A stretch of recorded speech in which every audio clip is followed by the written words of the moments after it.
One of the things that I feel luckiest about and most grateful for is that I got to know and work with two of the giants of American comedy, Groucho Marx and Jack Benny. I had a priest stop me up in Montreal some years ago, and he came up to me and says, "Aren't you Groucho Marx?" And I says, "Yes." He says, "May I shake your hand?" I said, "Fine." I shook hands with him. He said, "I want to thank you for all the joy you've put into the world." And I says, "I want to thank you for all the joy you've taken out of it." I haven't been that excited since Alexander Graham Bell said, "Can you hear me, Jack?" But it must be a little dull to be Jack Benny for only one reason. What's that? I don't know anybody that doesn't love him. We will come back shortly, and you will see the man who, when asked what he did on his trip to Africa, said, "I shot an elephant in my pajamas one morning, and how he got in my pajamas, I'll never know." Legends of Laughter is brought to you by this and other public television stations. And here's that sterling Elgin American, the one, the only... Oh, you can do better than that. Oh, that's me, Groucho Marx.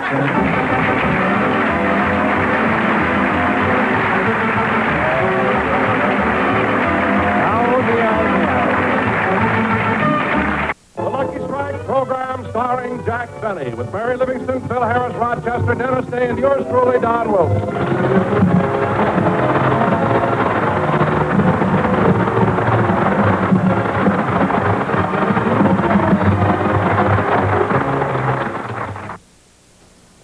The Marx Brothers first came into my life as a boy in Nebraska, when luckily I got to see Night at the Opera, and I was never the same.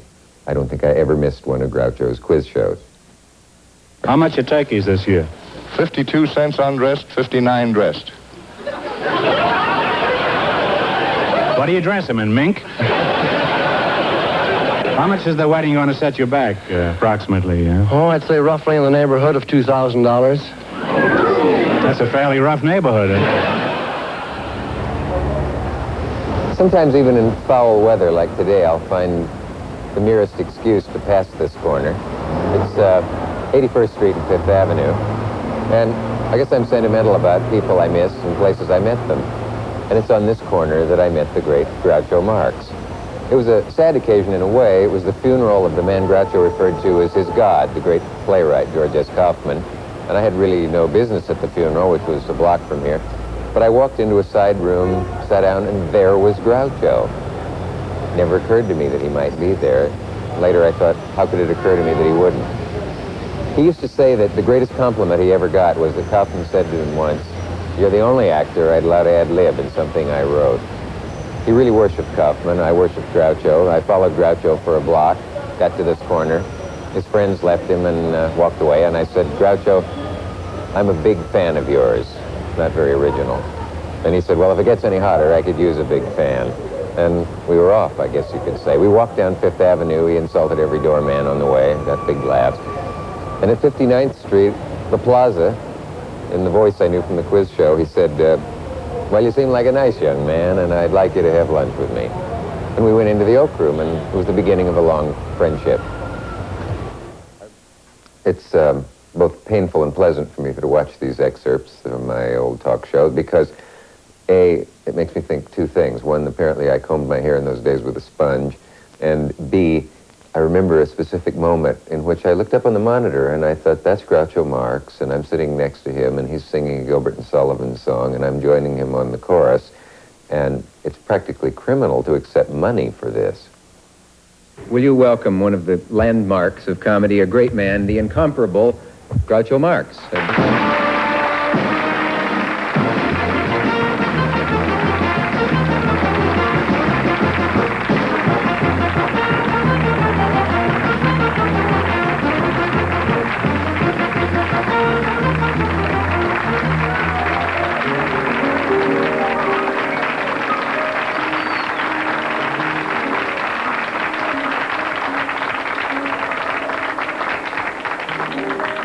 Hello, I must be going. I cannot stay. I came to say I must be going.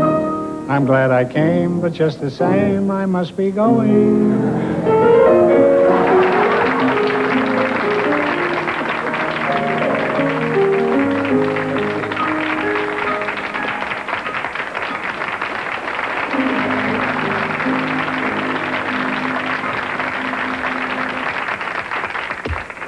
Very interesting, always looking at the broads in the front 2 rows. Now, wait a minute. I can't help noticing your hat. I don't understand that. What's wrong with it? It has curious little people on the top. Well, I'll tell you. I wore this when I played golf, and it distracted the caddy from watching me play. I never could find the ball, except the one up here. They said I had plenty on the ball, but it was on my hat. I understand. It's odd to see you in New York. You're usually in California. Hard to see me? No, odd to see you in New York. Yes, I don't come here very often anymore. This is my birthplace. That's right. I was born in 78th Street, between Lexington and Third. And then we moved to 93rd Street, and I lived there for about 14 years. Mm-hmm. I was there the other day. They're tearing down part of your old neighborhood. This is not just a coincidence, you know.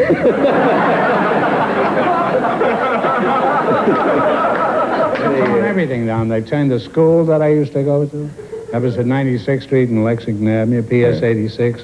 Royal Piper was the something that they used to holler. Mm-hmm. They hollered other things at me. You know, we used to go to school in the morning. My mother always fixed sandwiches for us in the morning to go to school because we lived in 93rd and the school was at 93rd.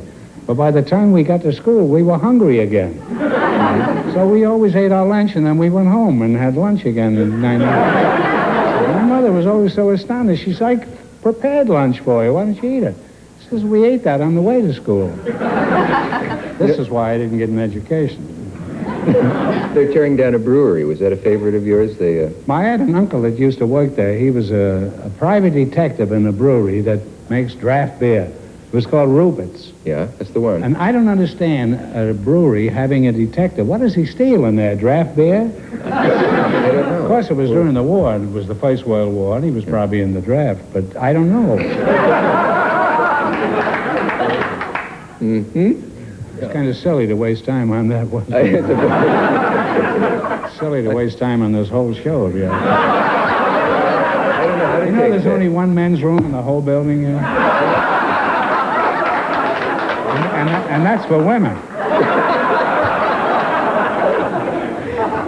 Boy, there's nothing like a thrifty network. Eh? I don't know how to apologize for that. Well, there is only it isn't your responsibility. You weren't hired for that purpose. No. What purpose for, I never will understand. Glad you cleared that up.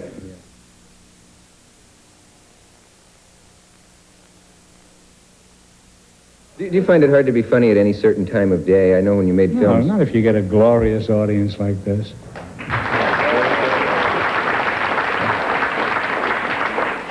No, I can be funny most of the time. When you made films, though, you had to get up very, very early and yes, be funny. That's why I objected to making... I made 18, 19 pictures. Yeah. I mean that. I don't mean that was the year we made them. 18.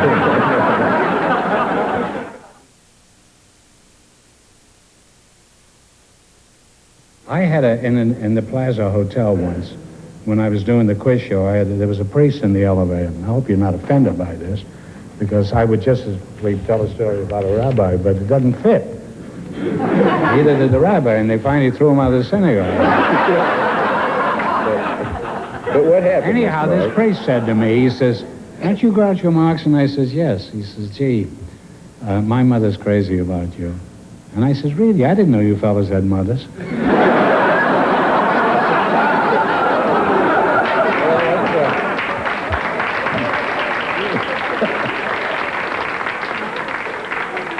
What can I say? I had a priest stop me up in Montreal some years ago. And he came up to me and says, aren't you Groucho Marx? And I says, yes. He says, may I shake your hand? I says, fine. I shook hands with him. He said, I want to thank you for all the joy you've put into the world. And I says, I want to thank you for all the joy you've taken out of it.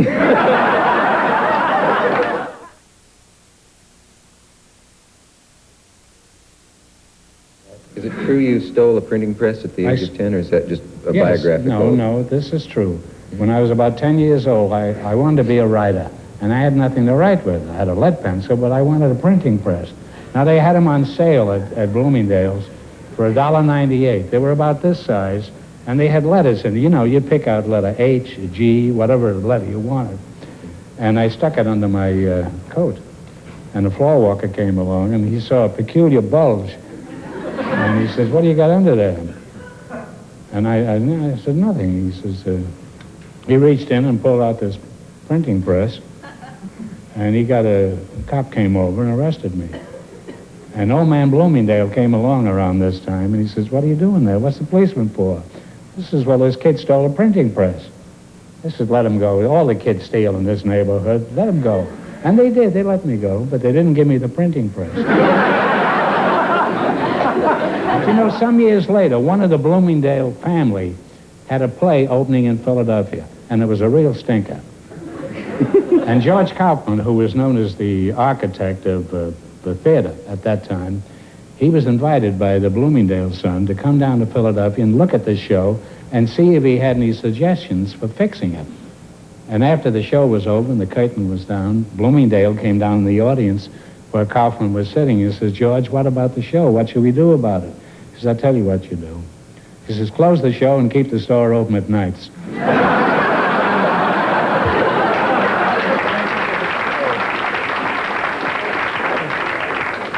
One of the soundest pieces of advice I ever heard.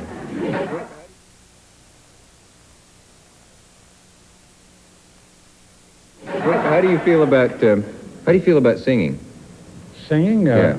I mean, you mean me or other people? Well, yes, your own or other people. I'm not crazy about other people's. I like a few singers. I like Tom Jones, and I like Jolson, and Cantor sang well, and Perry Como when he was awake.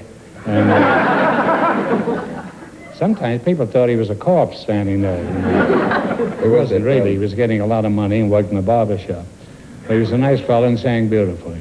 Anyhow, are you asking me to sing? Well, I thought I might entice you because you have so many great songs. I love to sing, really. Say, I've had... Yeah?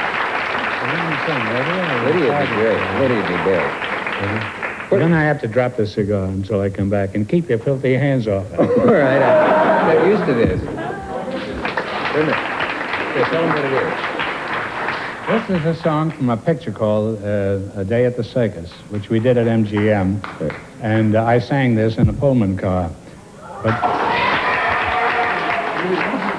now, why are you applauding a Pullman car? There aren't any more Pullman cars. Anyway, in this picture, we had a gorilla. It wasn't actually a gorilla. It was a gorilla skin with a man inside of it. Sure. And he had a manager. This gorilla skin had a manager. This is true. And we engaged him to bring the pelt over to the studio, and then we engaged a man to go inside of the gorilla skin. And he also had a manager. So we had two managers there for one gorilla. And this skin was awfully hot, you know, with all the lights. And it was in the summer, we're doing this scene. And during lunchtime, the fellow who was in the skin, he went over to the lunchroom, and he got an ice pick, and he bored about 40 holes in this gorilla skin. And when he came back, he was very comfortable inside of this skin. But the manager got wind of this, the manager of the skin. And he was in a rage. And he says, we're not going to permit this. And he says, give me my skin, get that guy out of there. And he threw the pelt over his shoulder and walked out of the studio. Now, we had about 3 more scenes to do with the gorilla, but we had no skin. So we had 6 people from MGM rushing around San Diego and all around that section of California looking for another monkey. We needed another gorilla, but we couldn't get one. We got an orangutan, which is only half the size of a gorilla. Did you know that? No, but I do now, and I'm glad. And then we had to get a midget. We had to get a midget to go in this orangutan skin. Yes, and then what? And then we got hundreds of letters when the picture come out from fans who said, we don't understand it. The gorilla was this high, and it was only this high in the second half. And we never told them that we had an orangutan with a midget in it.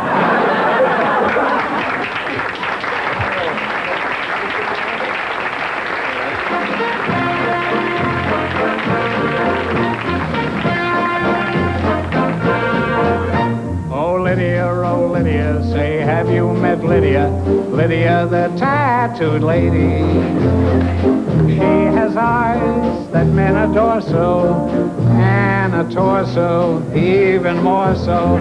Lydia, oh Lydia, that encyclopedia. Oh Lydia, the queen of tattoo. On her back is the Battle of Waterloo. Beside it, the wreck of the Hesperus, too. And proudly above waves the red, white, and blue. You can learn a lot from Lydia. La, la, la.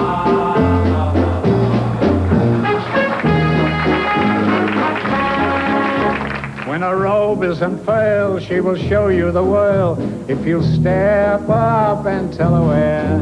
For a dime you can see Kankakee or Paris or Washington crossing the Delaware.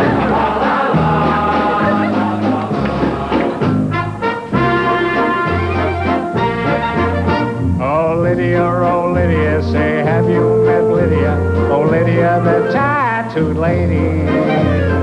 When her muscles start relaxing, off the hill comes Andrew Jackson. Lydia, oh Lydia, that encyclopedia. Oh Lydia, the champ of them all. For to bet she will do a mazurka in jazz with a view of Niagara that nobody has. And on a clear day you can see Alcatraz. You can learn a lot from Lydia. La, la, la.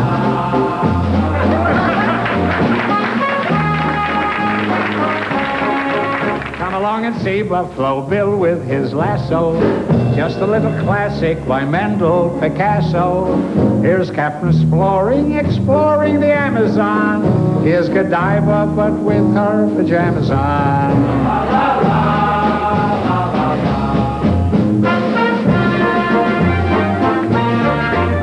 Oh Lydia, say, have you met Lydia? Oh Lydia, the champ of them all. She once swept an admiral clear off his feet. The ships on her hips made his heart skip a beat. And now the old boy's in command of the fleet. For he went and married Lydia. I said Lydia. He said Lydia. I said Lydia. He said Lydia.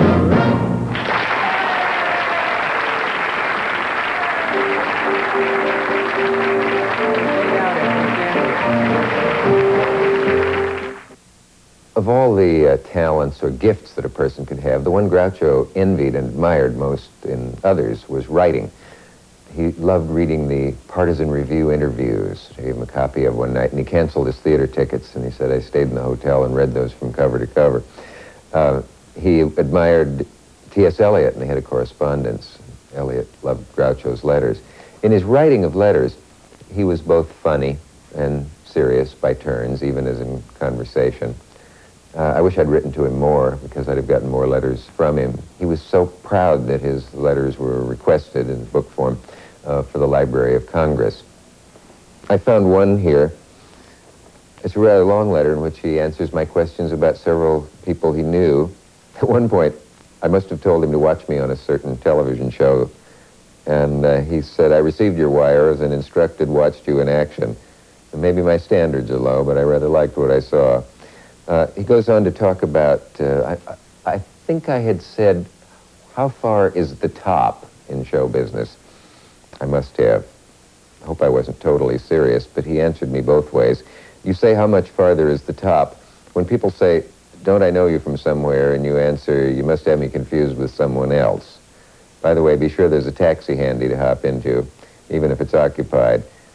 Don't worry about the top. There's comparative fame and fortune if you never get there. This letter goes on wonderfully. At the end, he just did one of his characteristic non-cliched endings of a letter. Goodbye, Dickie, until hell freezes over. Groucho. He was a real writer. I was on one of the night shows. I don't want to mention the name of the show. It was the Johnny Carson show. I had mentioned that I had written a book of letters, it's called, by Groucho Marx, with all these notable people on. And the next day I got a letter from the head of the Congressional Library in Washington. Not a letter, phone call.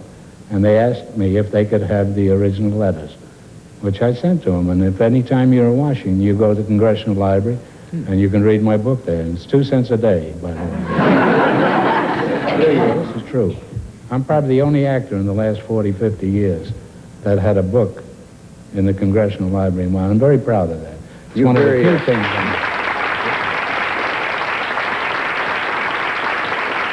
You know, you're one of the best and wittiest conversationalists. I always,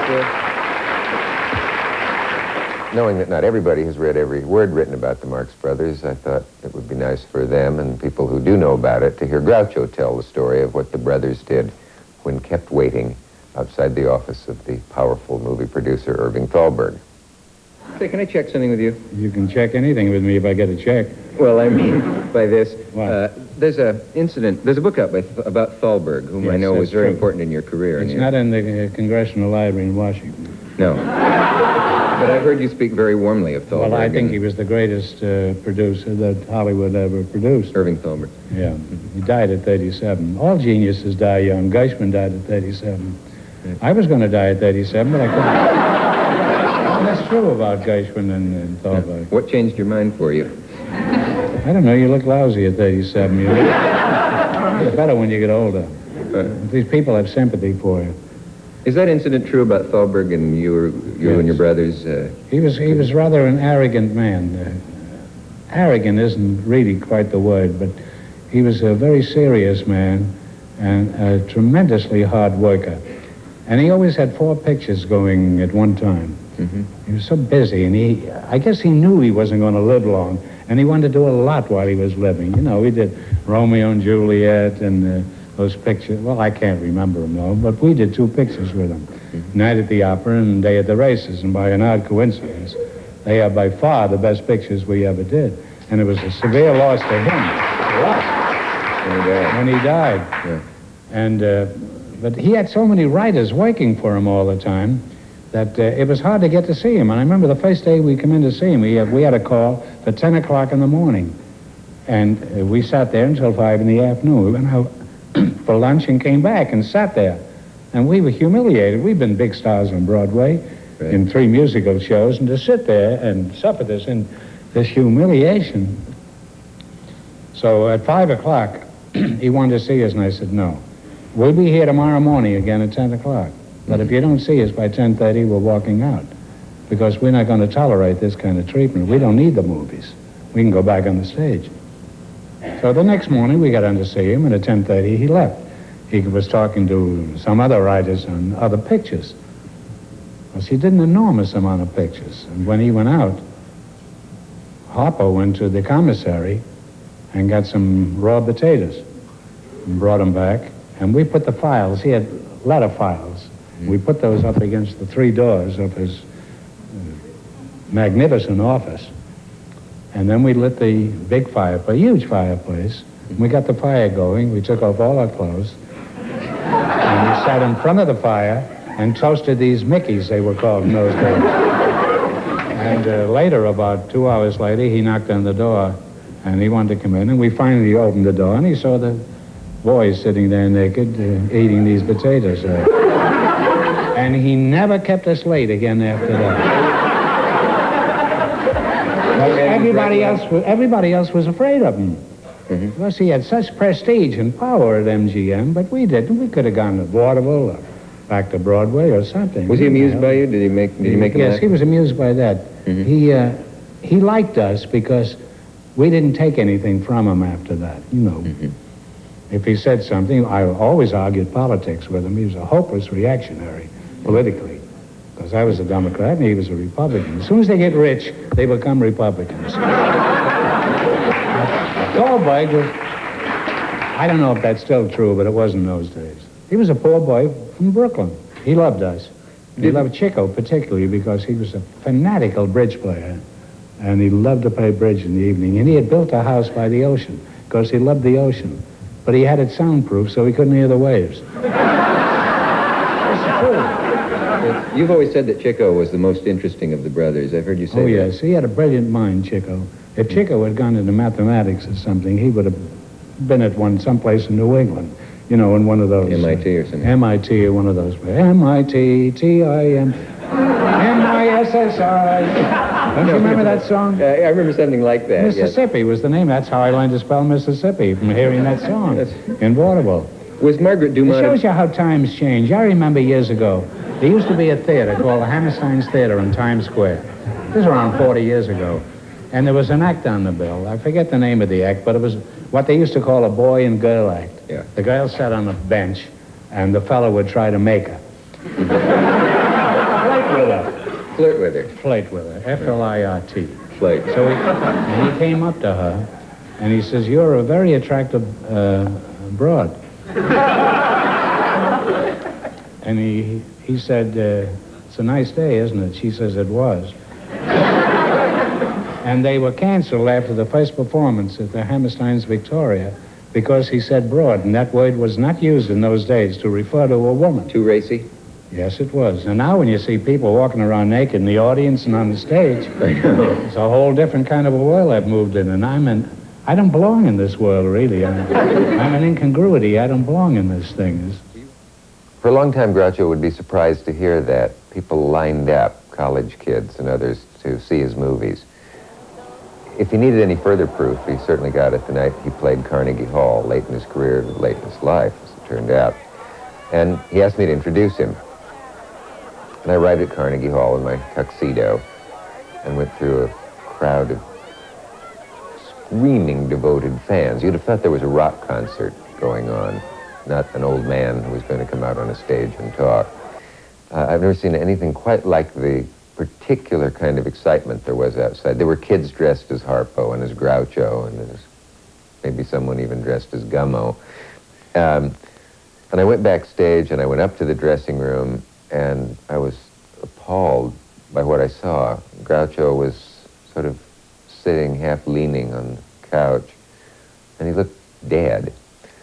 And I knew that he wasn't well and I had a sudden chill and I thought, images of the movie The Blue Angel. This is going to be a public disaster on the stage.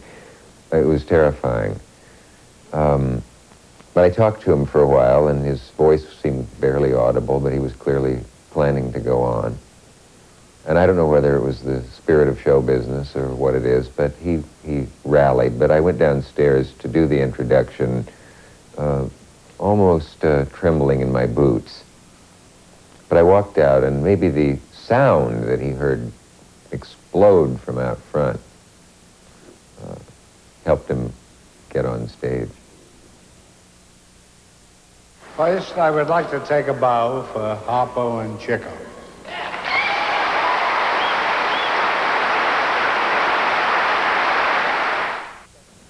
Despite the fact that he was a man slowed and somewhat ill and not the man that I knew from the late-night ABC appearances that I'd done with him, the minute he entered, the audience went berserk. They saw nothing wrong with him. He got through the evening triumphantly, considering everything. No one had a critical thing to say about it, and the audience at the end cheered and did not want to leave. It meant a lot to them and meant a lot to him. I remember saying to him once, sort of breathlessly, quickly at the end of a show, only one person got to be Groucho. You're lucky and we're lucky. Hello, I must be going. I cannot stay, I came to say I must be going. I'm glad I came, but just the same I must be going.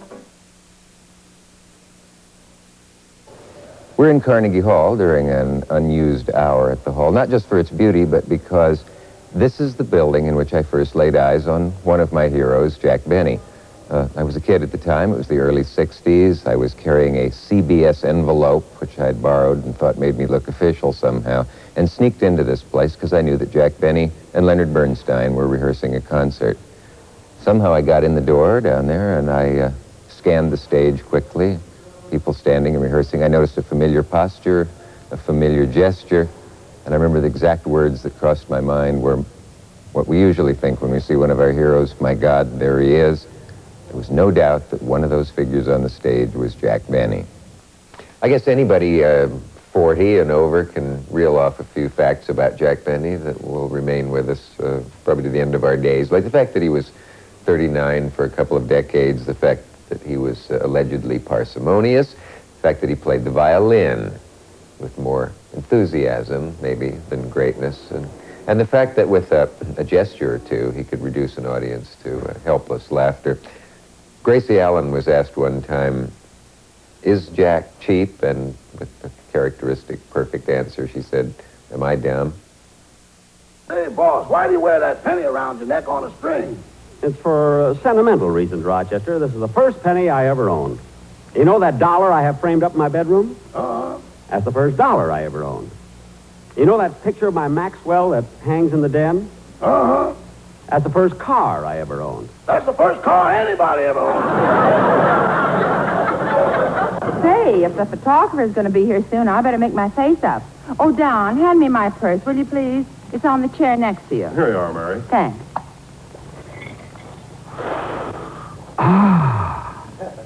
Gee, that smells wonderful, Mary. What is it? Money. When people came up to Jack Benny and said, "Did you really drive a Maxwell?" and "Are you really married to Mary?" and "Are you really 39?" and would go, "Oh, Don," or "Oh, Rochester," if it bored him, as it probably did, he never really showed it. He was a gracious man, and I always got a kick out of introducing him and seeing him walk out beaming, even though he detested the song Love in Bloom. Jack Benny. He's the only guy from Waukegan ever to have Jack Benny High School named after him. Will you welcome, please, America's sweetheart, Mr. Jack Benny.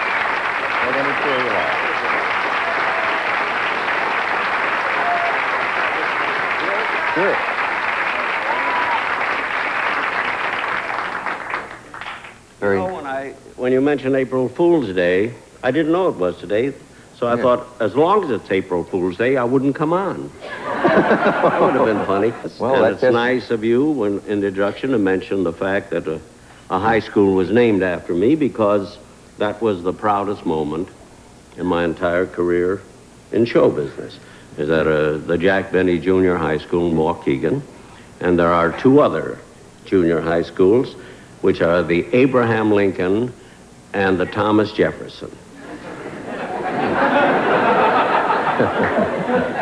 I wonder what their right names were.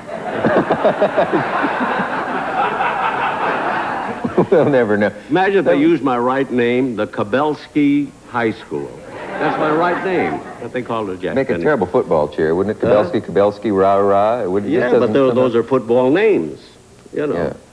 Do kids say, "Do you go to Jefferson?" They say, "No, I go to Benny." That must sound strange. They do. They call it. They call themselves the team, the 39ers. They really do. The 39ers. The 39ers. Football. The Fighting Tightwads, eh? Yeah. I'm sorry. Hey, you're good. Yeah, well, that was time good. to time.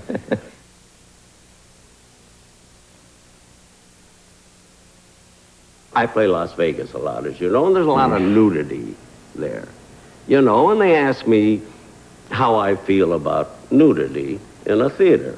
Well, you know, I can take it or leave it. I mean, I'm not a prude, and it doesn't make it. I think, to me, like everybody in the audience, it all depends on who is nude, right? Now, Buddy Hackett does nothing for me. I've seen you nude. I wouldn't look at you twice. Well, you did. I did. You had In Providence. What I did saw you you see? once, Providence. Oh, yes, you when were stormed taking a into what you shower, told and me I saw was you your nude, and I dressing looked room. once, and I looked away. I didn't look at you. It meant nothing to me. But really, I don't know if I can go on here, eh? No. One thing Jack Benny was proudest of was his long marriage to Mary Livingston. He said one time that they never had an argument serious enough to warrant mentioning the word divorce. And then he said, Murder, yes, but divorce, never. He married her after meeting her in the May Company, according to legend, and her real name was Sadie Marx. And in addition to her impeccable, wicked comic timing, people always remember her infectious laugh. I remember you telling once in a dressing room while you were being made up that she was very nervous about performing always. And somehow you got her to come back to do that one hilarious special you did. Was it rough getting the anniversary? The anniversary show you did, yeah. It was.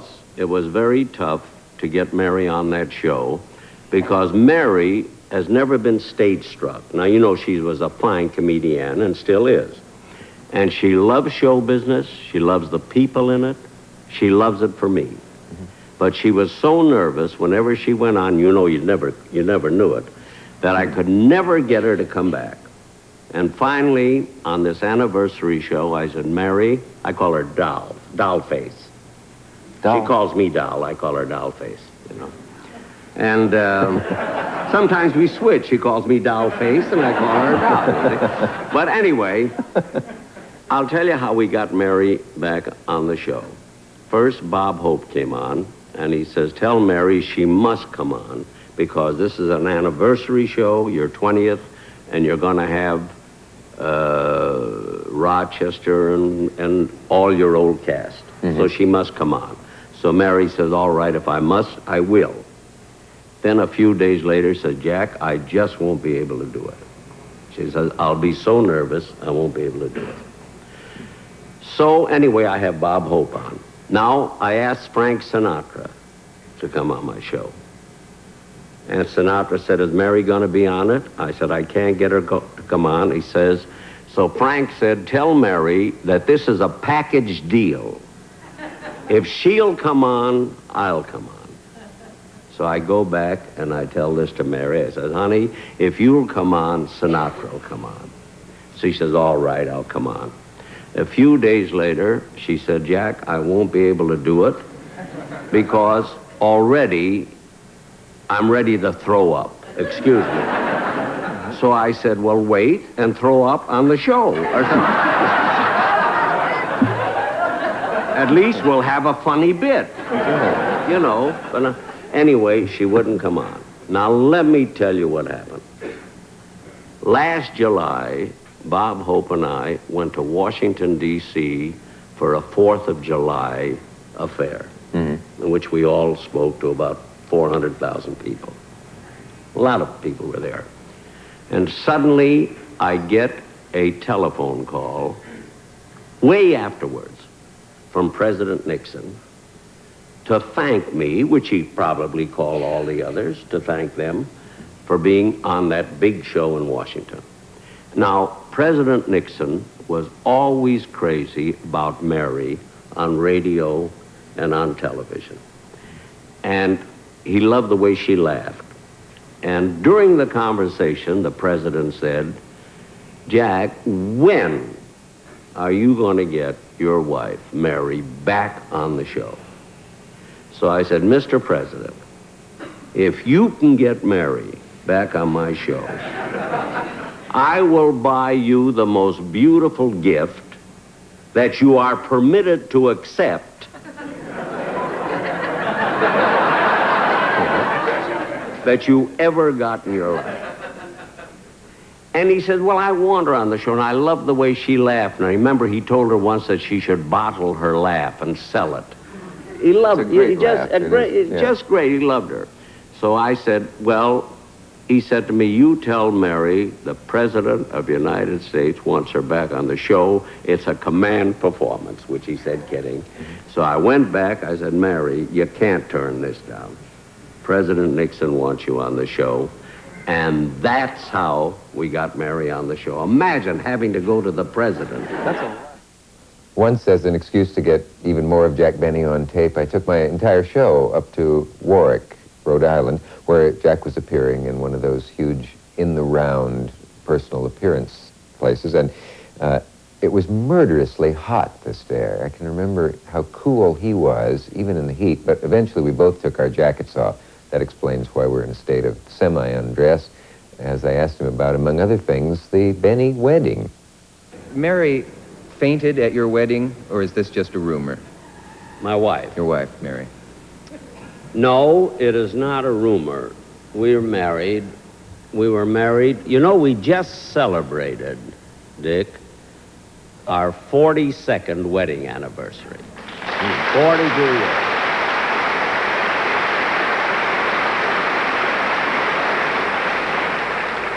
And it shows you, ladies and gentlemen, that it can be done. Mm-hmm. Even in Hollywood. You can stay married 42 years. You'd be surprised, the people that stay married a long time, but you don't hear about those. That's true. See, that's not news, you see. Well, we were married, and we were married in Waukegan, Illinois. I was in a show in Chicago then, in my hometown, Waukegan. And we were married in a friend of mine's single apartment. Mm-hmm. A very dear friend of mine. And as soon, we were married by a rabbi. And as soon as the rabbi said, I now pronounce you man and wife, Mary fainted right away. She really fell right over on the bed. Imagine.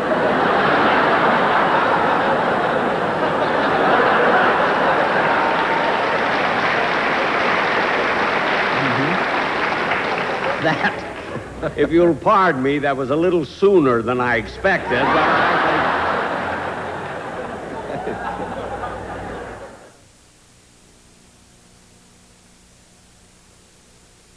Do people wonder sometimes why you work so hard? They know that you've made a lot of money over the years and that you still just like to work. People are looking for reasons, like are you secretly supporting the King family or something like that? Are you... I like that. Am I secretly supporting the King family?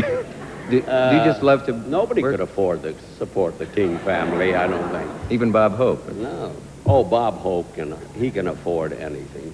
Yeah. You want to hear something funny? Sure. You mind if we switch? You don't have to stay right on the subject. No, then we'll of course get back not. to We it, have no script. As long as you mention Bob Hope. You know, Bob Hope always runs this golf classic, you see. Mm-hmm. So he had a little trouble with his eye. And it's not a dangerous thing, but so as a rule, the minute Bob has a problem, he calls me, and he wants me to take his place. If I have a problem, I call Bob. We're very, very dear friends, see. So finally, Bob called me, and he wanted to know if I could go to Palm Springs. I was in Honolulu. If I could go to Palm Springs and take his place.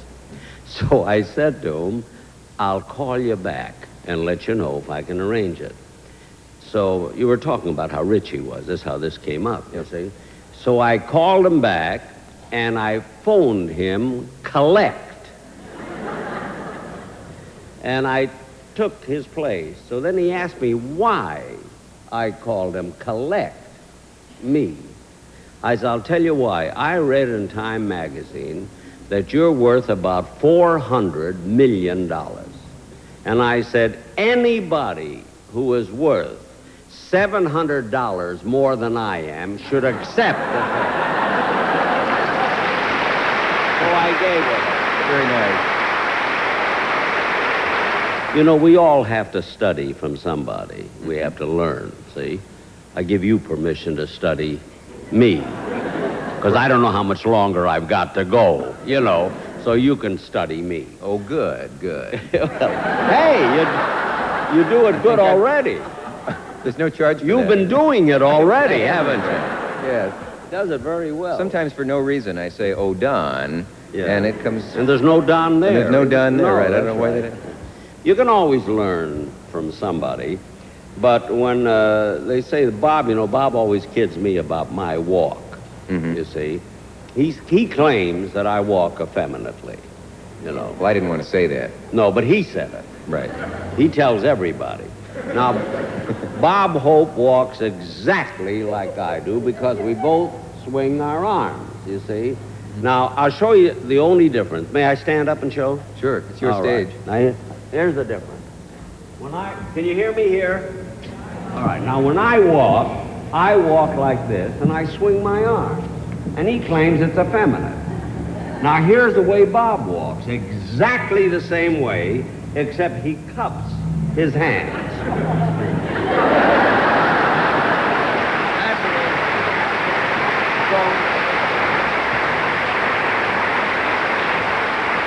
So when Bob Hope told me that I walk like a girl, I said, Bob, you walk like a maitre d' at a hotel who is showing somebody a good table, waiting for that money in the back. Oh, I can give you 100 stories about Bob Hope. Someone explained your walk is that you don't want to crush your socks. Is that why I spring you? That may be it. I'm not sure. The legend that Jack Benny could be rendered helpless with laughter at almost anything George Burns chose to say to him was true. There was a power that Burns had over him, and he could never quite get over it. He would do things like summon Jack to come across the street in busy traffic, and when he got to Mr. Burns' car, Mr. Burns would roll up the window and drive off. Seems juvenile. To Benny, it was hilarious. There's a story that once at a party, Jeanette MacDonald was prevailed upon to grace the salon with a song from one of her movies. And as everyone lined up dutifully to listen, Mr. Burns said, wouldn't it be terrible if when she starts to sing, you laughed? Well, you know the rest. Somewhere into her first note, Mr. Benny hit the floor. I don't know why he ever forgave this man, but I couldn't help asking him about this sort of thing and his long failed mission to make his friend George Burns laugh. Does George Burns still relentlessly hound you and make it rough for Yeah, you? not as much as he used to. Once, you know, I never can make George Burns laugh. Never. He never laughs at me. And I laugh at him all the time. It drives me crazy. So once I thought I would send him a funny telegram. So I sent him a 50-word telegram that I thought was really funny. What do you think he answered me? I don't know. He says, Dear Jack, don't worry. I won't show your wire to anybody. Now, that's as big an insult as I could get. Really? I was in an elevator once, years ago. I've never told this to you, but I was working for Jack Parr at the time, and it was in the Beverly Hilton Hotel, and you and George Burns went up in the elevator, and I saw that thing take place that I had, you'll have to forgive me, I had always assumed it was made up, that Burns broke you up that much. You were going up in the elevator, there'd been a party for a famous singer, and George Burns said, I hope she doesn't sing her theme song, and you broke up and slapped the floor of the elevator and laughed, and he had to get you up, and then he said, there are too many buttons in this elevator, and you roared again. The idea that there are too many buttons on the wall, years after that, I've said there are too many buttons in this elevator, and no one has ever laughed. I don't know. I wish I knew it. I think it's funny, don't you? The trip might have been complete without my hearing Jack Benny play the violin, but it wouldn't have been for him. He loved to do it. And one of the great compliments of his life was when the great Isaac Stern said to him, Jack, you have a rich tone. That meant a lot to him. He worked hard at the violin, and he was considered by musicians to be really quite good. Not great, but quite good. But he was also quite funny when he played. Fred Allen said, when Jack plays, it sounds like the strings are still in the cat. I'm a little bit nervous when I give a concert. And that's the one place I shouldn't be nervous, because I do it for nothing. Maybe that's what makes me nervous. I don't... That could be it. That could be it. Source of the nerve. But I give these concerts for nothing. But the reason I'm nervous is because even though they do not expect a great violinist, when I go on, and that we charge $100 a ticket, you Really? see. You know how we charge for my concerts? No. The $100 tickets are in the back. The front 2 rows are $2. You know? Now, if you're willing to pay $300, you don't have to come in at all. You know what I mean? Give me A first, will you?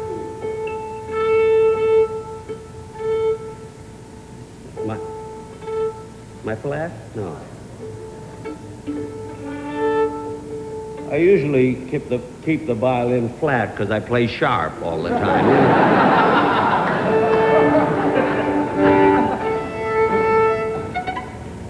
I have to warm up first. Do you mind?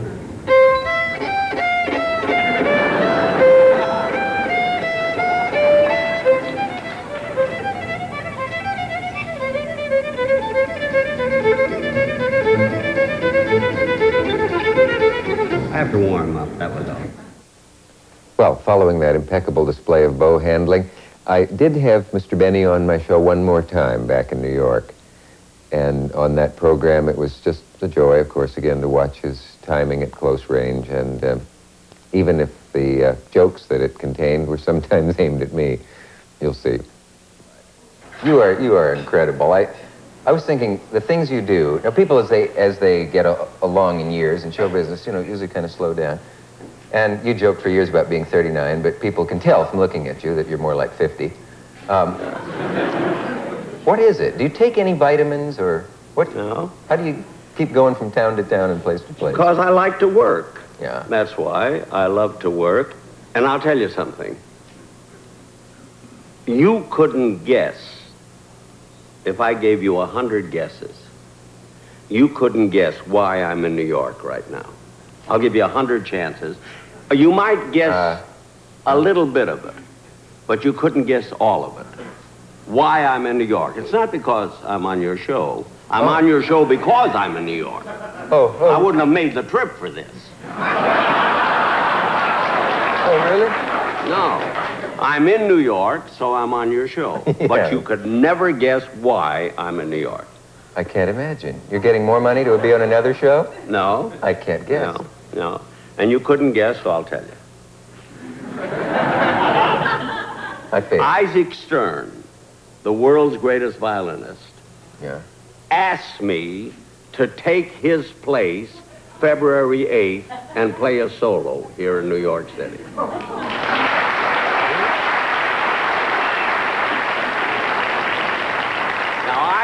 Isaac Stern is supposed to play a duet with his protege, whose name is Pinka Zuckerman, who is also one of the world's greatest violinists. Yeah. And Isaac called me, who was my closest friend in the music world, and says, Jack, I cannot be there February 8th for this big benefit. Will you please take my place? And I laughed at him.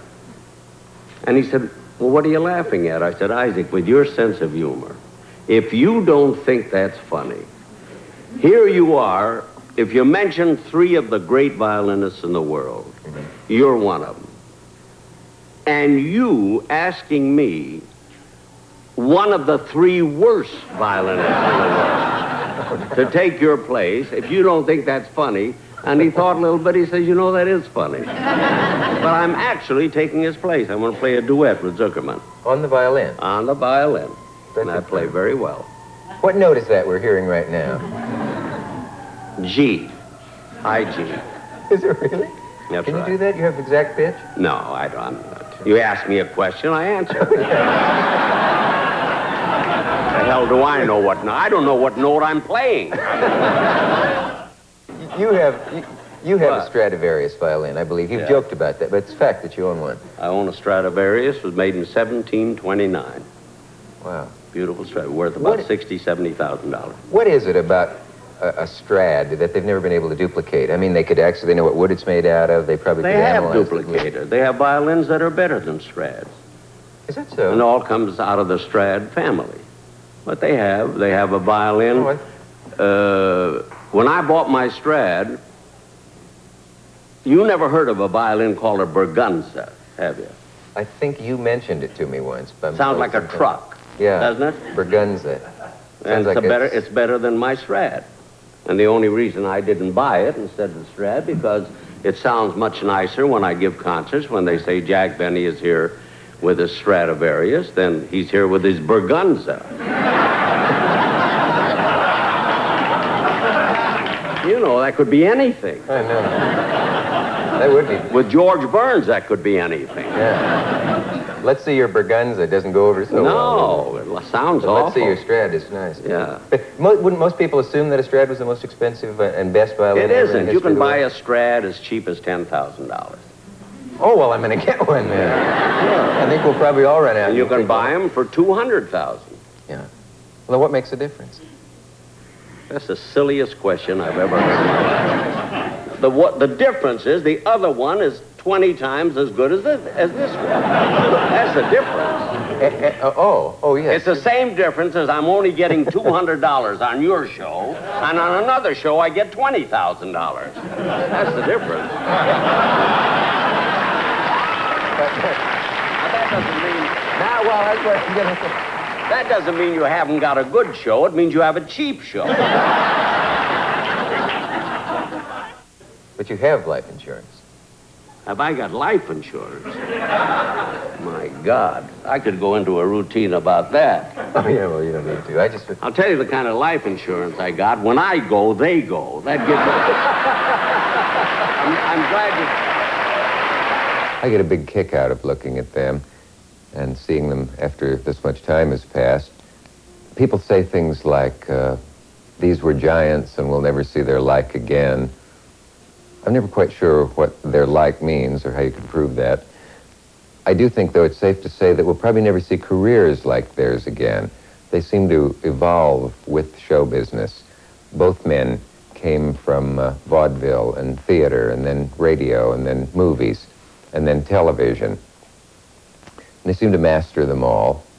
And when you think about the decades of performing talent and decades of performing experience that were in their very bones, it's easy to see why they lasted so long and why they meant so much to us.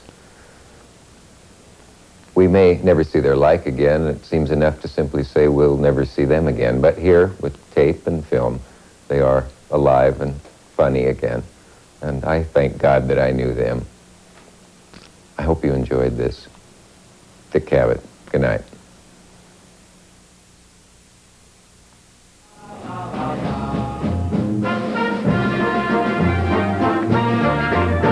Oh, Lydia, say, have you met Lydia?